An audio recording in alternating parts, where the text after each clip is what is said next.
être français d'origine ou de naturalisation. 2. Mais c'est ce que Manix a donné comme réflexion. Togoki sous Kobenga était Kaza traître. Voilà pourquoi on parle de l'infiltration. On parle de quoi? De espionnage. Ça signifie que c'est un étranger qui est venu, s'il est approuvé cela. Parce que tout ça, nous avons une accusation et que défense est exacte à ce stade ici, même par rapport à la nature du droit, même les juristes sont ici, on ne peut pas dire qu'à ce stade-là, tous les faits déclarés par ou allégués par les avocats de la République, c'est vrai parce que c'est le juge qui sanctionne les faits et c'est là qu'on établit l'infraction et les conséquences. Ça, c'est la première chose. Ça veut dire que le Goumouillage, il peut comprendre. Deuxième chose, la réponse à la question, est-ce un procès politique? Tokoki Kolobaté, un procès politique sans qu'on définir à travers le monde de la pratique mondiale, c'est quoi un procès politique? Nous avons besoin de quelques éléments constitutifs d'un procès politique. Il y a la déviation de toutes sortes de procédures de droit commun et des droits de poursuivis ou de détenus. Maintenant, ça ne se dit pas. Il faut montrer que bakangaka moto boye balande bafundaka moto boye basesizaka d'office dossier boye balandelaka boye aucune procédure ezali respectée. Il y a la mobilisation des moyens. Il y a l'adversaire et à moto yo balakosalela pour obtenir condamnation, notamment pour soudoyer ba témoin, notamment pour somba ba juge, ba magistrat, ba tenyon soit autour du procès. Un procès politique, il y a aussi la sérénité. Et ça, procès, moko ekendaka mbango. Pe elandana te na ndenge makamonyo so ekendaka. Et puis, un procès politique est sous kakana, qu'au privé, moto à faire la politique, na tout ce qu'il aura après le procès, c'est-à-dire, on finit par obtenir sa condamnation, et conséquence, à vos assurances, on a droit politique, et puis, sous kakana, kofoute, et belé, sur kakana moto, à diriger. Mais ceux qui politiciens et apoto à la fondé dans les cambaza fautifs, balobaka acharnement politique. Yo somona politicien congolais sans ndima que les cambaza hollandais et go dans la même une infraction de droit commun. Politicien congolais viola moi si on a beau kutanga kumba mutu bakangi abino acharnement sur moi parce que moi toi qui na époque à Kabila. Mais quand politicien ngo sous a violé moi si natango ya Félix Tshisekedi. Maintenant l'acharnement était sur lui en quel dossier. Deuxième élément, comportement même sur acteur politique congolais, Tokanisaka, soko sali politique, même soko sali mabe en dehors des questions politiques, toute poursuite judiciaire si yo, et acharnement, et procès politique, non. Tokozwana nos comportements, Joseph Kabila tango avandi na bokonzi. Mais de komanik sa salaki malam Tokanisana na bandaki procès.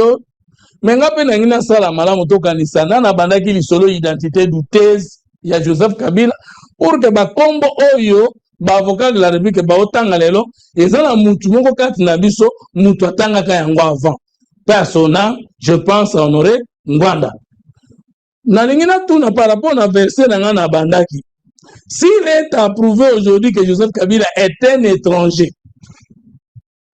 qui a été un espion pendant 22 ans, je pèse mon mot, pendant 22 ans. 22 ans, pourquoi? Je prends les 4 ans de son père, où il n'était pas n'importe qui, de Laurent Désiré Kabila. Je prends ses 18 ans, 22 ans. Je pose la question à tout le monde, commençant par moi-même. Entre Kolelo Kobayibi, na Moïbi, Zoba Liboso Zanani. S'il est démontré aujourd'hui que 18 ans, Joseph Kabila, qui a produit des premiers ministres, des présidents des assemblées nationales, des présidents des sénats, des gouverneurs des provinces, des ministres, des vice-ministres, et qui sont aujourd'hui avec nous à l'Union sacrée et qui gouvernent. Parce qu'il y a un adage en sciences politiques qui dit le peuple n'a que des dirigeants qu'il mérite.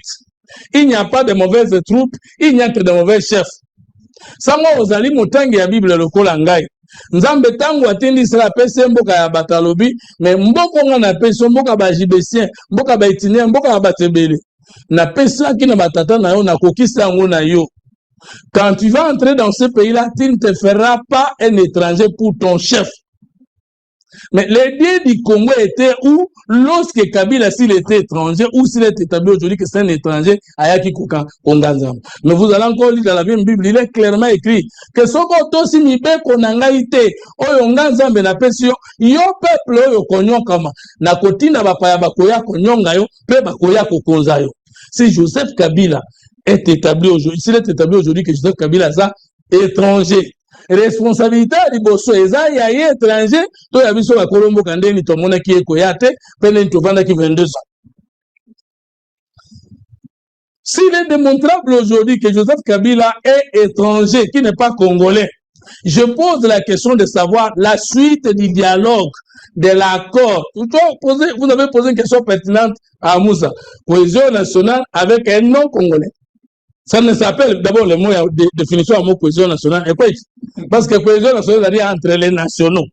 Mais vous voulez que de la procès ou en parce qu'il faut privilégier le dialogue. C'est-à-dire, comme espion sans le savoir. Vous voulez dialoguer dans les, si vous dites dialogue régional, dialogue international, si vous dites sous-régional, si vous dites interafricain, là nous comprenons, ça existe, parce que le mot dialogue ne concerne pas seulement que les étrangers entre eux.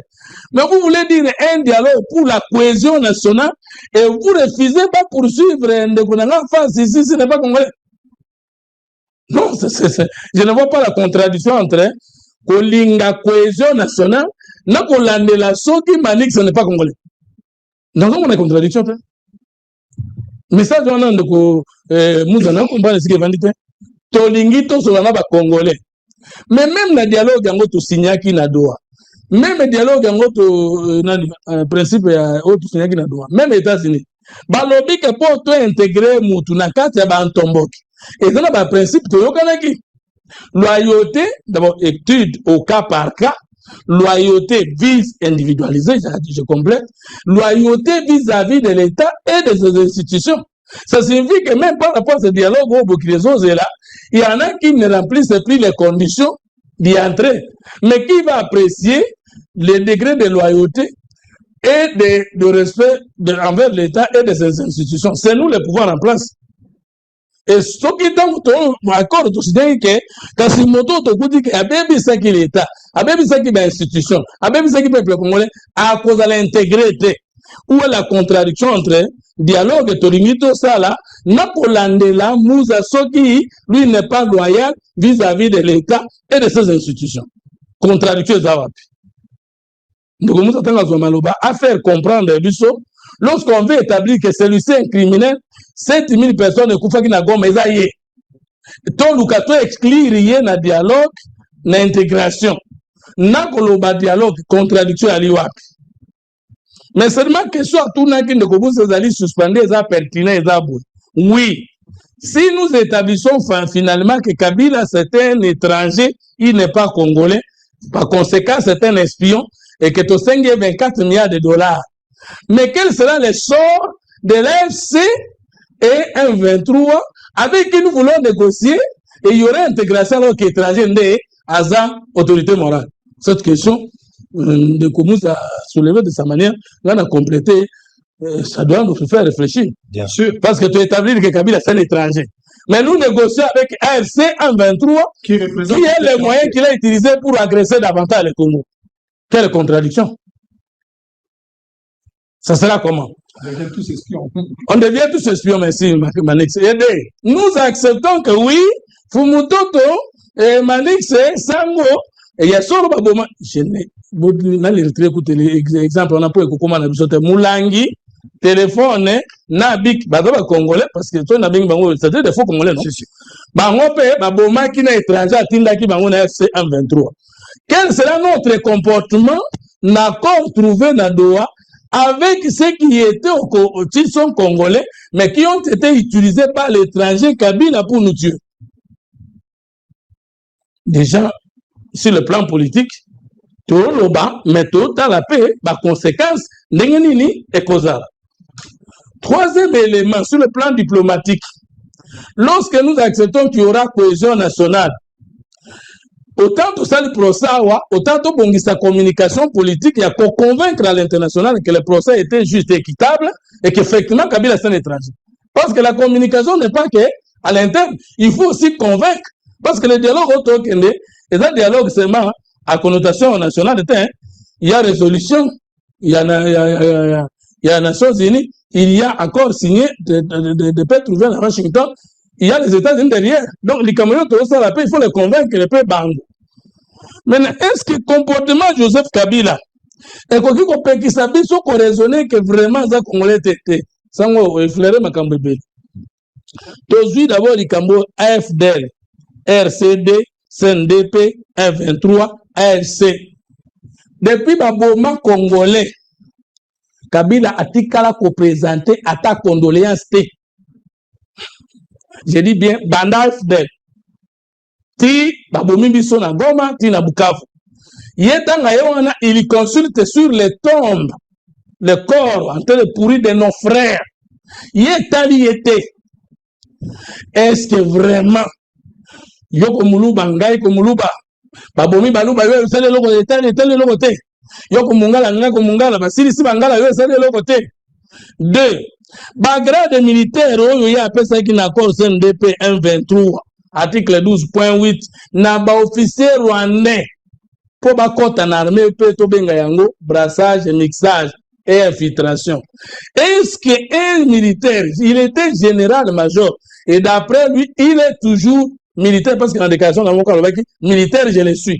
Alors que il ne l'est plus. Soldat, il nous a dirigé comme soldat. Entraînant Tshisekedi, qui est civil, chef de l'État, il est militaire. Nanazali, censé que armée, c'est l'âme d'un peuple, ça va étranger, secret militaire, et secret de la défense. Lui, pour avoir accepté qu'armée de la brassée, mixé, peut être étranger, va dans la 4. Est-ce que ceux qui montrent qu'on peut être sur le Gaza congolais, même si nous n'avons pas encore de preuves, et puis qu'ils sont auto-raisonnés, tu peux bien en cohésion. Troisième élément, Tata n'a pas fait exemple. Akoufi Okitani est président.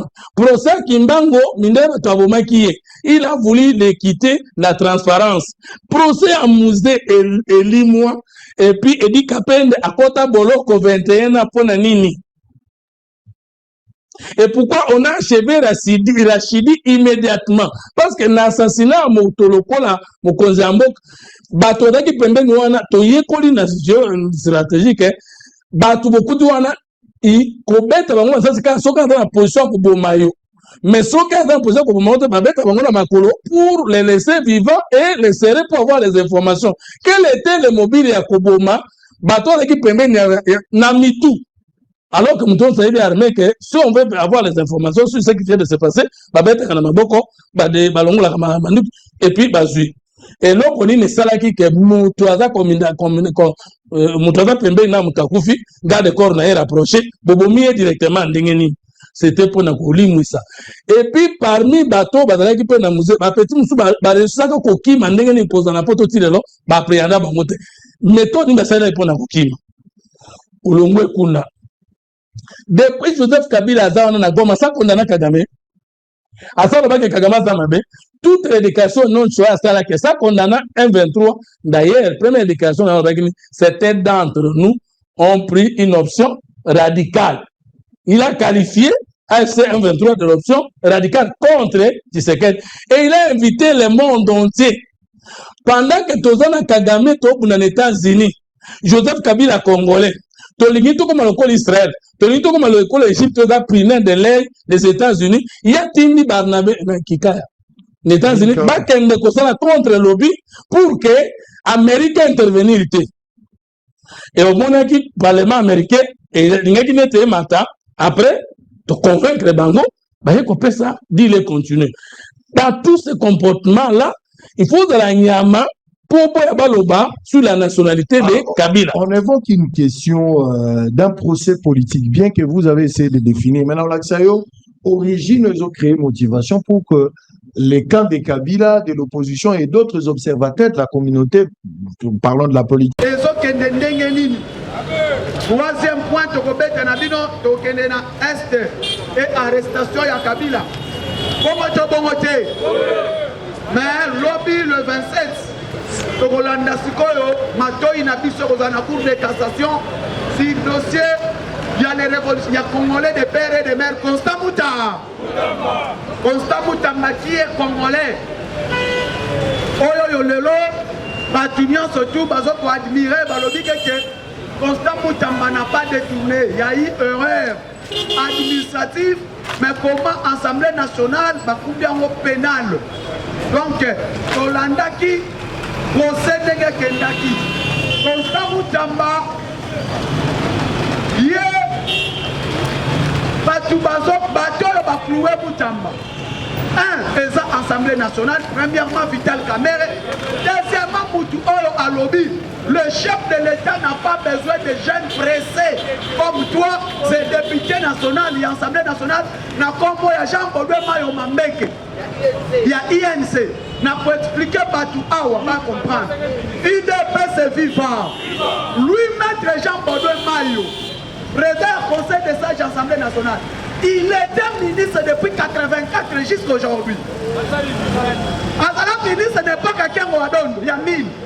Azala ministre combien de fois? Le Oyo, Mayo qui nous dit le chef de l'État n'a pas besoin, la République n'a pas besoin de jeunes pressés comme vous. Donc on a bango, comment faire la gana papa on a yamibi.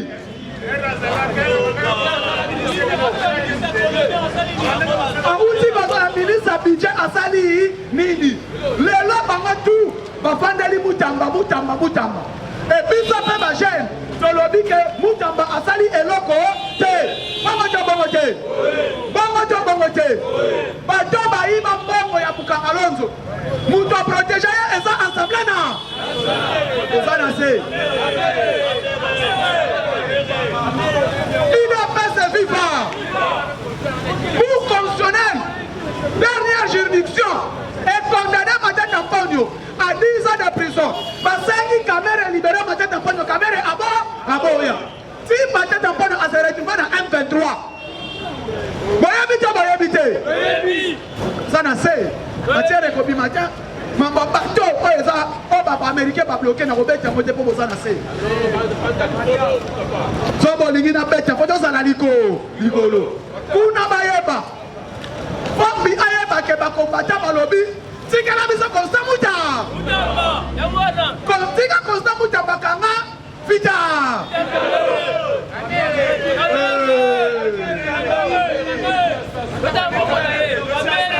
Tika Moutamba kanga vita. Vitalo, na lobi ko pa mutete. Na belanga na vitalo te. Bongo te. Yo belanga vitalo, na belanga na vitalo te. Vitalo caméléon. Na belanga fanta, une passe viva. Ah, Bachibe. Bande ko na ba Congolais. Mboko yo to ebite tozo kende wata. Tout ce que Tshisekedi fait na Congo c'est une actualité. Bande ko. Mwana na zobala bakongole batomboka toza na guerre na est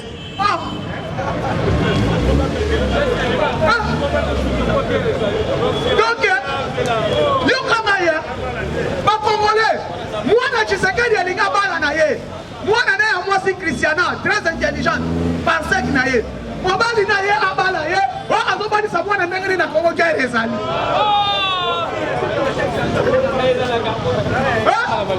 wana Congo guerre ezali yazo bali sapona nini donc abali sa mwana ndipo bitupeza na est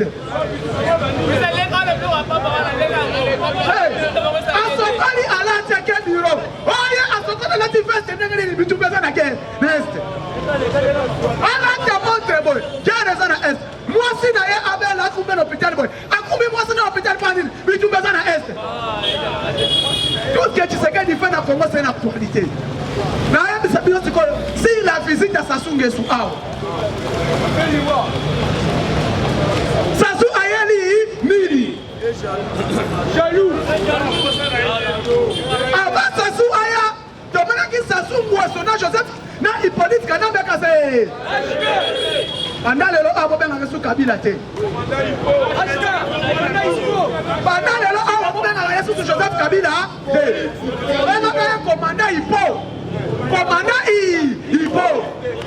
Soukawana. Parce que Jésus, ce qui m'a tout dit, il y a un lieutenant général, il dit alors, il était comme on est Zagaïe, il était comme on est Hippolyte Kanambe. Yami Balé, on ne connaît pas Congolais. Les Chinois, les réarmés, les Wazalais ne peuvent pas attaquer FARDC. Place n'a pas de dans l'actualité. Le lot balandaganga ina Congo Téléman na yoka info ba chaîne abiso aw.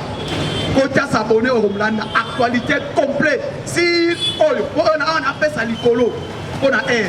Mais ce que l'uni Holandanga kota na yoka info kota na Congolais Téléman na kopesa tout na be bref news au monde na okulu.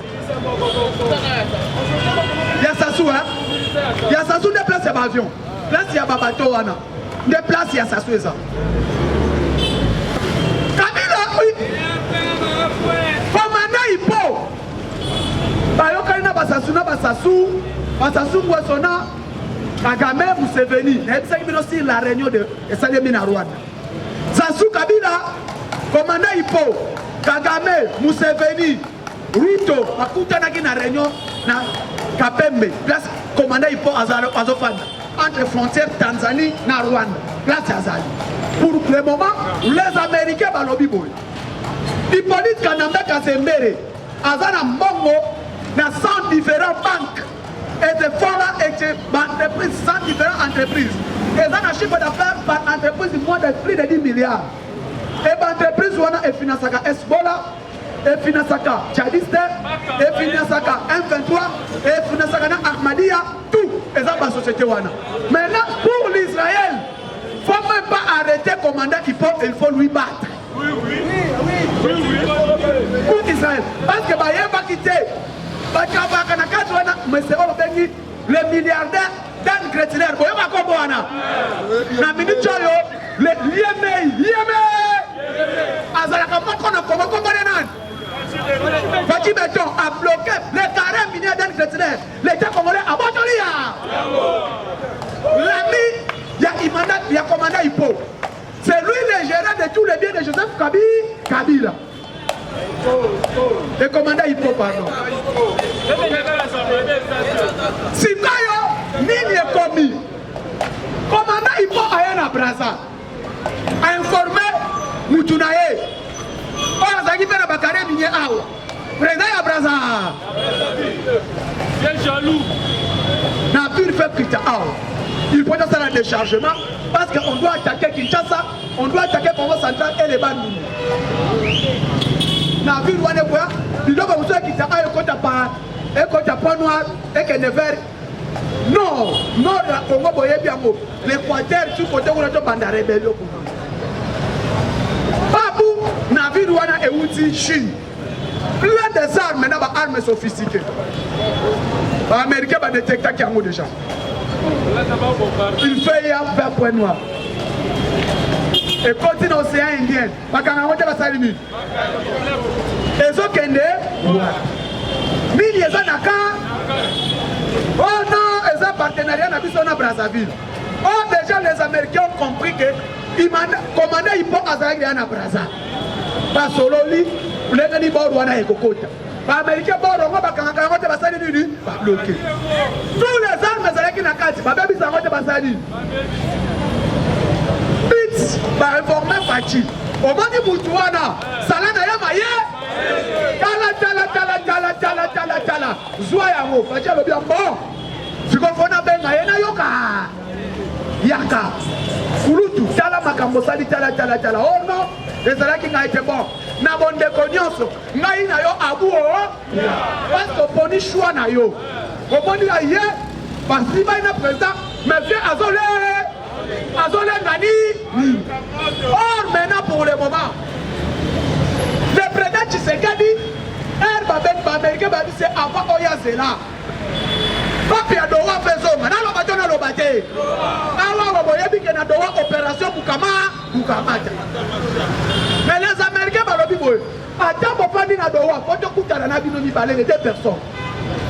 Les 2 grands hommes, France et Allemagne. Dans la minute où il y a France et Allemagne. Entre Rwanda et RDC. Deuxième guerre mondiale, c'est la guerre de France et Allemagne. Vous voyez bien. faut essayer là, parce que les Américains vont le vivre. Ton ligne n'a pas de développer l'Afrique. Demandez les Européens. Laissez les Afriques, les républicains vont continuer à congrès. Il faut libérer l'Afrique et se développer. Mais le développement Afrique, blocage dans les RDC. Maintenant, à la base, il y a blocage dans la RDC. Et ça, Kagame, dans France. Kagame, c'est le pion. Avec Tibo et Kagame. Maintenant, pour les États-Unis, ceux qui Kagame a continué à bloquer, il faut qu'on chasse d'abord. Emmanuel Macron va qu'on chasse Kagame et à la mort.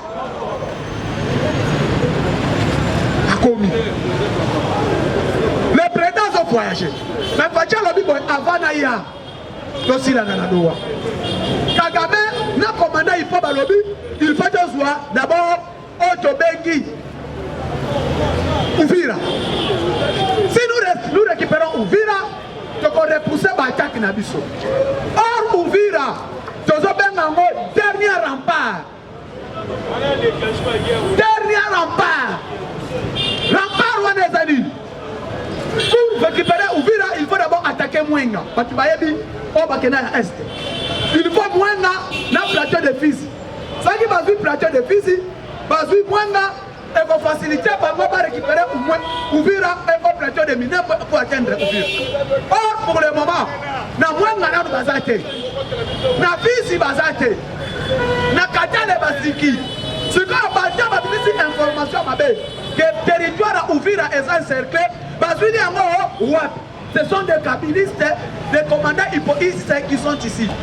Pour l'instant, Bayebi était bon à Bango à Boupia. Nini Bazosala. Les messieurs en question, l'homme de 450 milliards de dollars américains, qu'on appelle commandant hippo, on a dit que Congo est l'autre côté, a dit qu'il y a une entreprise comme à Lungate, on a coûté à Bobi, mais l'homme, on a ailleurs, il y a un investisseur indien, un libanais, on a un congolais, même SMIC a pas besoin de foutre à monter, il n'est pas si vivant.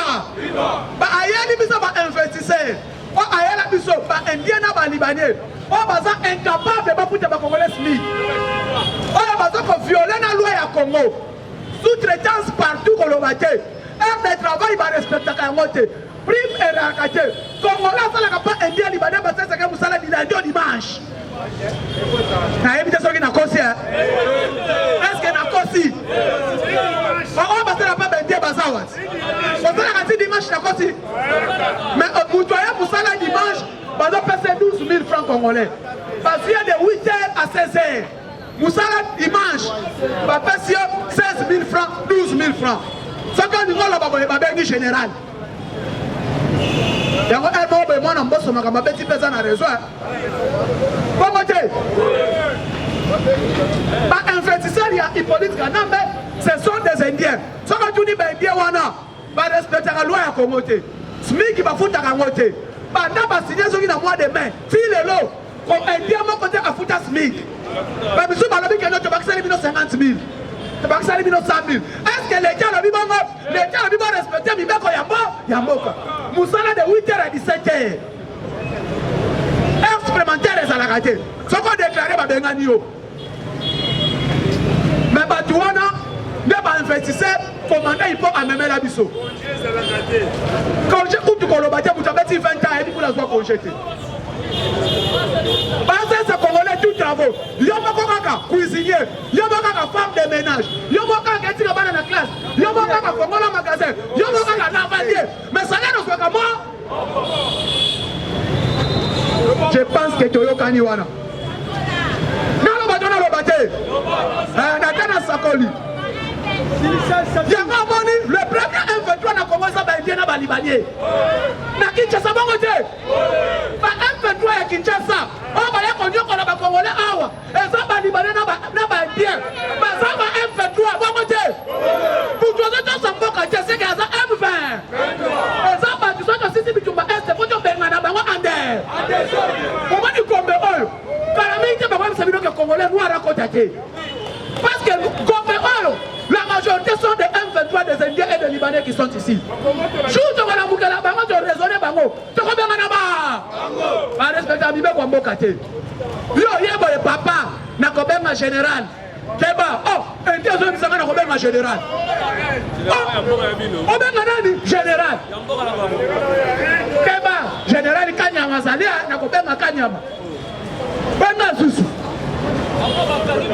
tala ezamba toyo kala mingi te tozala na bango prudent jour ba mwa bono to bojo libino Kinshasa banani ba indiana bali na bali bani parce que l'économie en banque na bisa fani na maboko na bango.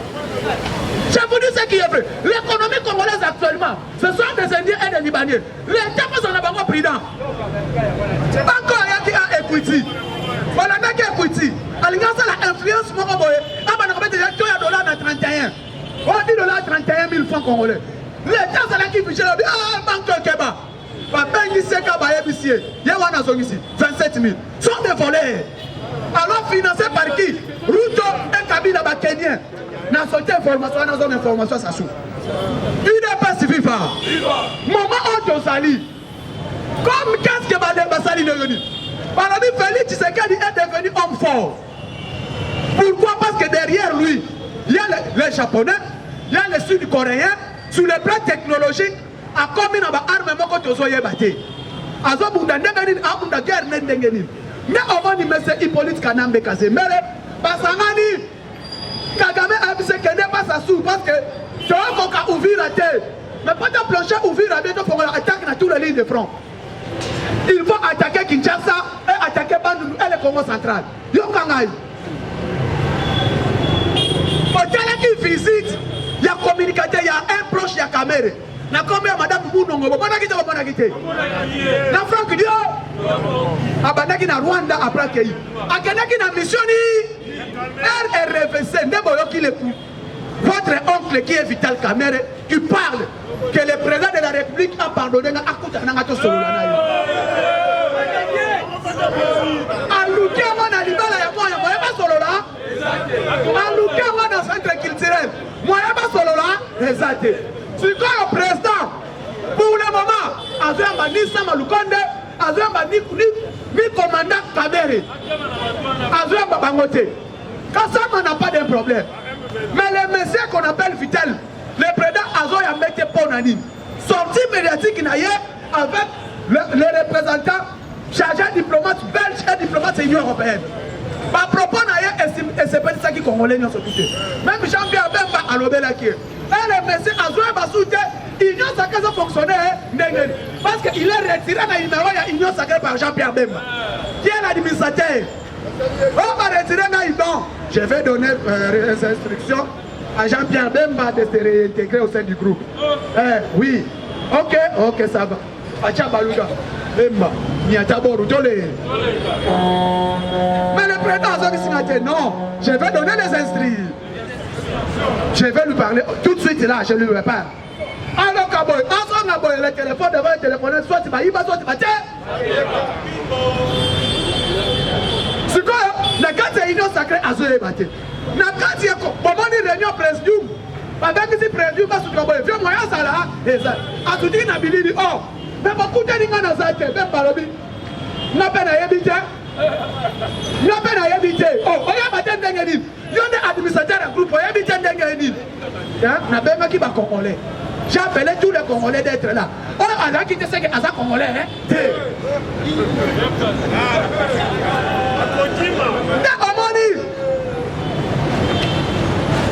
Moi, mais quand ils sont là, pourquoi alors qui est-il là à soutenir le dialogue dans 2023? On a eu dialogue pour Salem. Or, naïna yo tofanda ki awa. Nanga aloba ki tozana batela biso bana ba institution. Bana ba institution, ba pesa biso information nyonso lekaka na Kinshasa. Président atamboli ndengani alenda ngani azala ki wapi. Ne omoni. Maman Josali, comment ezoko yamba émissaire? Le numéro 1 ya Arabie Saoudite, na le numéro 1 ya Qatar, bazo ya awa. C'est la toute première fois. Président Félix Tshisekedi a battu tous les carrés miniers à chinois. Il y a des gens qui sont américains qui ont ce type de choses. Influence chinoise dans Congo à bien. Et tu as dit commerce. Or, sur les plans politiques, sur les plans coopératifs, exact. Et maintenant, tous ces carrés minéraux, on a dit que soya. Fatia lobby Moutouna Routé. Et Pandao. Nous avons dit lobby. Président Félix a suspendu 20 à lithium. 20 à lithium à bien. Les Américains ne peuvent pas encore te passer. Parce que les premières entreprises ont fabriqué des batteries électriques. Et dans la Chine, c'est quand le lithium il y a Tanganyika, il y a influence sur le plan technologique. Fatia lobby, communiqué officiel. Lithium a Congo côté Kamasu jusqu'à nouvelle ordre. Nous avons dit que le conteneur fait du baba bloqué. Alléluia. Tu comprends ça la nuit? Comme intimidation. Oh Dieu, le gars là, maman, ils sont des chinois. Ils ont déclenché que dans le Congo. Ils ont pas de lobby, ils sont prêts. Nous sommes prêts. On va dire Américains. Les Américains sont bizarres. Fati ABC Bango, vous étiez grande puissance à l'époque de Marshall Mobutu. Parce que vous étiez avec Mobutu. Aujourd'hui, Mobutu est parti. Papa, tu as vu une grande puissance sur le plan économique par la Chine. Nous sommes prêts. Nous sommes la puissance économique, armement, militairement et économiquement. À condition, comment on a la levier en Afrique? Comment on a la levier en Afrique? Et là, comment on a la stable et Tongama? Les entreprises américaines, les Européens, mais on dit que est-ce qu'on est prêt? Il y a oui, c'est corruption sur ça. Détournement sur ça. Toko aider qui moïbi na Congo pe sur ça. Toko aider yo sikoyo. Na eloko boko to sur ça bitumba. On fait des économies fanda. Parce que des accords ba ke signé. Ba lobi te que tellement na pouvoir que kende.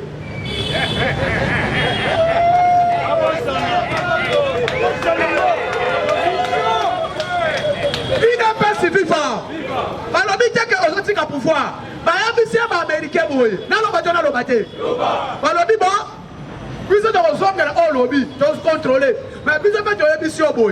Corruption dans Congo, est-ce la nuit? Détournement, est-ce la nuit? Pour qui ça justice? Pour qui ça développer Congo? Mais le lobby est tellement dans le pouvoir en 2028. Si il y a un détournement, si il y a corruption, si il y a impunité, à condition de faire si Yangwana. Si il y a à condition de Wana de mission à mission et maintenant les gens vont surprendre le dossier Moutambo partout. Et quand il va magistrat va prison. Maman tu vas voter.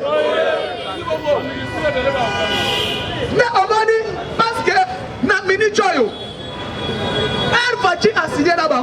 Nous va signer accord. Mais nous va signer, nous pas comme les États-Unis. Moi, nous sommes maintenant noyés. Moi, Bazole la nuit.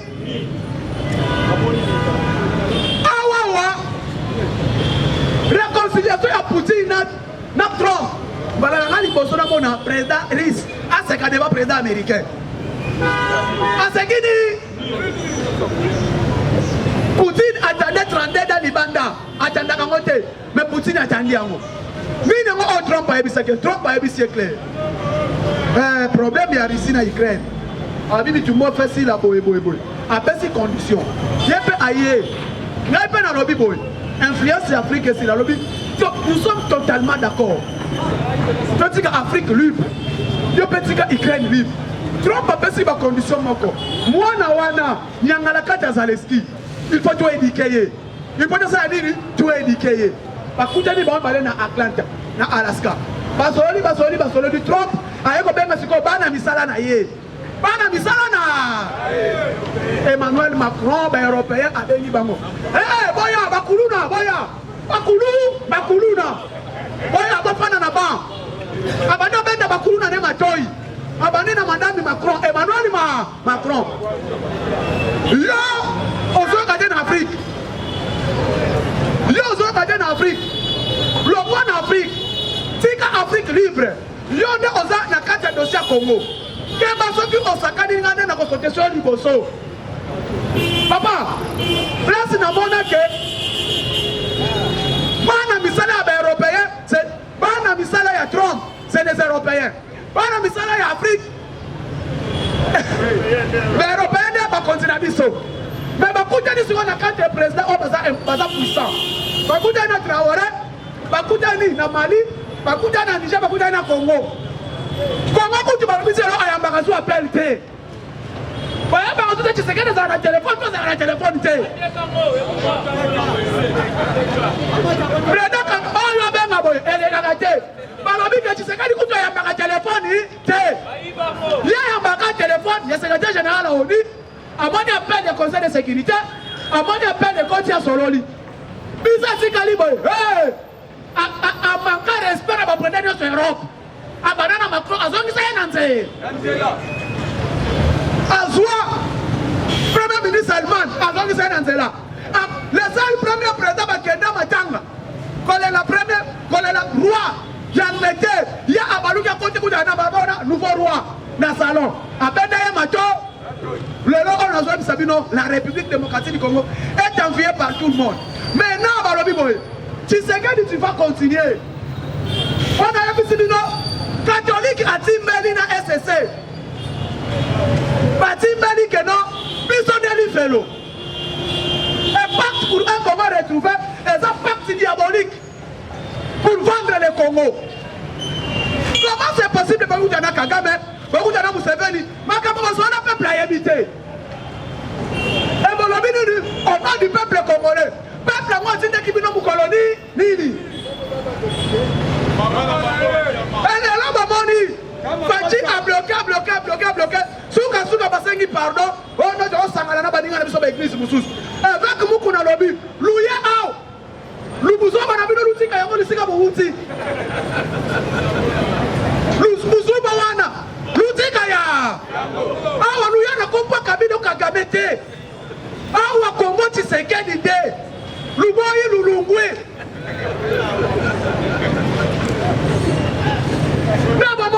Avec Pascal et beaucoup. Alors, nous sommes là. Tout bien qui est noté. Tout bien qui est noté. L'Oulanda qui m'a dit qu'on a traité qui m'a pas news. Comme si vous voyez. Nous sommes qui tout bien qui est noté. On s'en a assis. Dialogue. Quel est le commune? Bazo ou la ligne. Non, la bataille, la bataille. Babi que caméra ont sauté. Parce que donc il y a une réforme institutionnelle, donc il y a la réforme. Il y a Mibeko ça la Makawapi dans l'Assemblée nationale. Des places de commander Yango. Parce que le président dit, qui est cet homme peut m'interdire à moi, le président de la République, de changer la constitution? Alors, on va regarder déjà. Qui cet homme? Moutoma Bandinan. Le monsieur là, c'est lui, Janine Mabunda. Ça qui vient dans un rêve, Kamere et Mabunda, ça trace mon corps. Comme si je suis avec le chef de l'État. Il n'est pas avec le chef de l'État, il est avec les rois, les Rwandais. Parce qu'il y a un dialogue. Bon limite. C'est comme ça, la passe à c'est Koufate. Réforme Wana. Par église, parce qu'on a la COP, qu'on soit Assemblée nationale, nous allons à la conférence nationale souveraine pour changer, pour mener ma réforme. Parce que Kamere ne va pas nous aider à mener les réformes. Parce que l'UDPS manque de vision. Aujourd'hui, l'UDPS, vision exaltée. Aujourd'hui, l'UDPS, c'est les divisions totales. Dans le monde à lobby, le jour où l'UDPS, donc on a la vision unique, donc on déclenche puis tu vas te ensemble. Mais malheureusement, tu as abandonné le chef de l'État de Tikié. L'UDPS a abandonné le chef de l'État, n'a pas mani parti à qui mène la union sacrée. C'est quand on s'en a dit, union sacrée. Il faut réconciliation à Kachandaku. Il faut UDPS de la unité. Parce que tant qu'on va s'assembler, tant qu'on va parlement debout, tu as un collectif encore. Parti, tu as une unité dans la carte.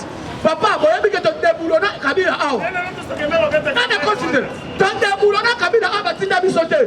Non, il n'y a pas de banga à porte à eau. Pourquoi? Combat à Mabunda. Non, tu as dit que tu as tellement informaté, tout. Assemblée nationale. Jean-Marc Kabunda Bima. Kabunda Lobby.